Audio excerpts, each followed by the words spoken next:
अस्सलाम वालेकुम। मेरा नाम है सैयदा अला साजिद। मेरे स्कूल का नाम मदनी प्राइमरी उर्दू स्कूल है। मेरी क्लास टीचर का नाम जरीना है। मैं आपके सामने एक नज़म पेश करना चाहती हूँ। उसका अनवान है रसूलुल्लाह जब फैला चुके इस्लाम।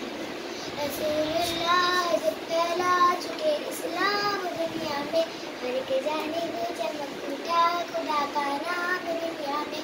तो फिर अल्लाह ने अपने नबी को याद फरमाया, पयामे वस्ल देकर आपका इरशाद फरमाया।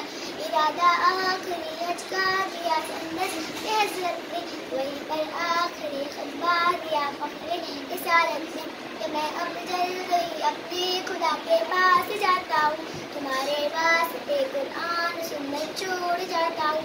अमल करते रहे तुम सब अगर हुक्म पैगंबर पर, तो मुझसे जा मिलोगे आखिरत में हौज़ कौसर पर।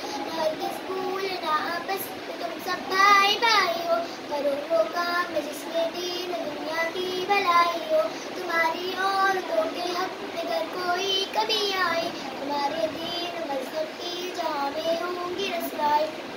कहीं ऐसा न हो शैतान का कुछ जोर चल जाए, कदम इस्लाम से फिर कुफ्र की जानिब फिसल जाए।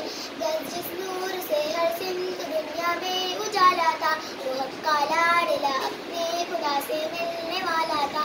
मदीना वापसी के बाद तो हजरत को बुखार आया, बुखार ऐसा कि थोड़े ही दिनों में बार बार आया।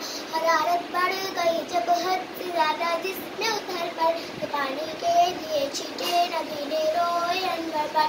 नमाज अब हजरत सिद्दीक़ अकबर ही पढ़ाते थे, जनाबे सरवरे कौनैन मस्जिद में न आते थे। बिलाखिर हो गया रुखसत जहाँ की आँख का तारा, बादे ज़ोहर दोशंबा के दिन अल्लाह का प्यारा। मदीना के गुरु दीवार पर हसरत बरसती थी, उधर यादे नबी से मुस्तरब मक्का की बस्ती थी। परेशान फिर रहे थे लोग, दिल पर चोट कारी थी, घरों में शोर था हर सिमत वो घर ये जारी थी। 63 साल दुनिया में शाये दीन फैला कर, खुदा का लाडला अपने खुदा से मिल गया जाकर।